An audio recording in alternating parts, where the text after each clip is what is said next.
words. How many words do you think there are in the English language? You have a number in your head?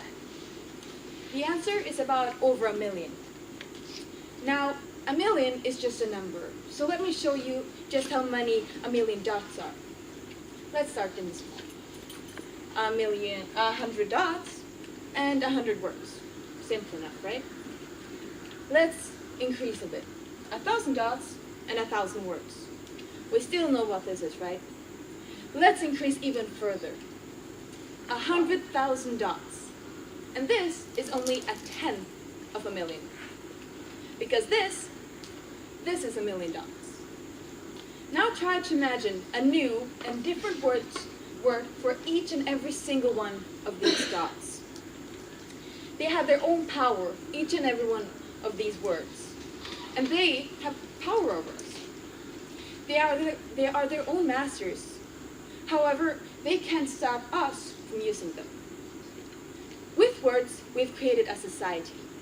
We have made rules, governments, constitutions, articles, laws, everything.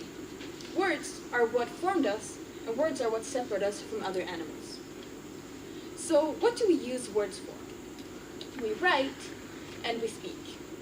Now, we speak because we want people to listen. We write because we have something we want to convey.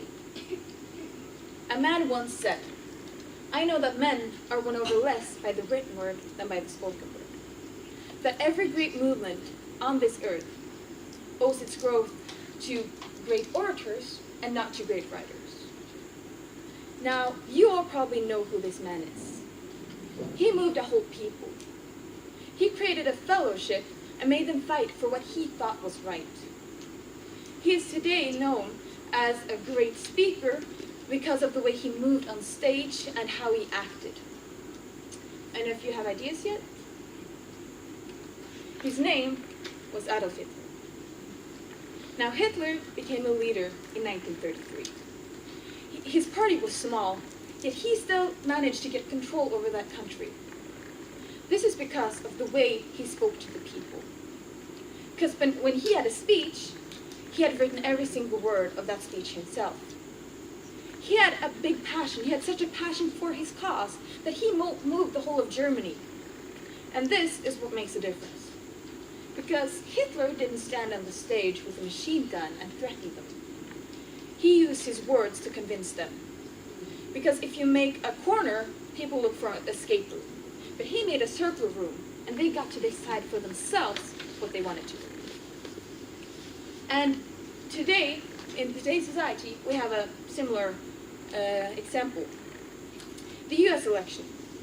Trump, a man most people outside the US didn't even think would be a candidate, won. Now, what made the Americans vote for him when so many outside didn't even think he stood a chance? In the way he spoke, in the way he was confident. In this way, he is similar to Hitler.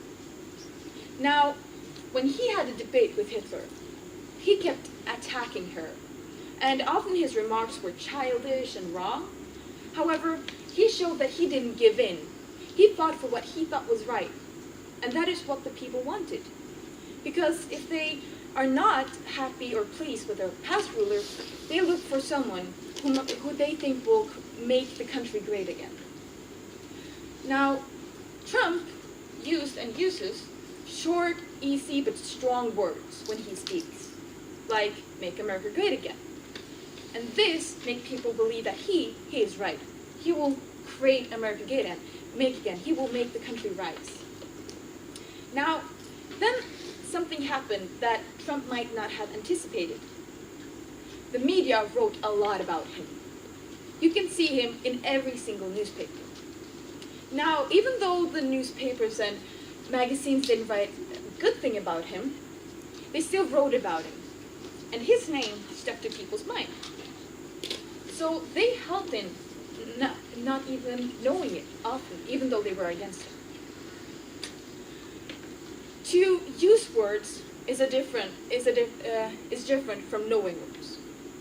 You can know the longest and most complicated words, but you may still not win people over. This is because you need to know how to use your words in the right setting. the biggest platform today are the social medias. However, the biggest users of these social medias are the young. So if you want to win over the majority of people, you need to know how to use these social medias and your words. You need to know Instagram, Snapchat, WhatsApp, Facebook, all of these medias. Because then you get more of the people, you get a majority, not only the adults, but also the young people. Here you can't use the overcomplicated words or the longest you can find. Because we use the short words, the short terms. They attract us. To end this TED Talk, I will end with the longest word in the English language. And if you want to guess how many words or letters it contains? Sure. We said it last time, but I think it starts with a O. I don't remember. Okay, we'll see. Sir, 45. 45 letters, that's correct. This is the longest word.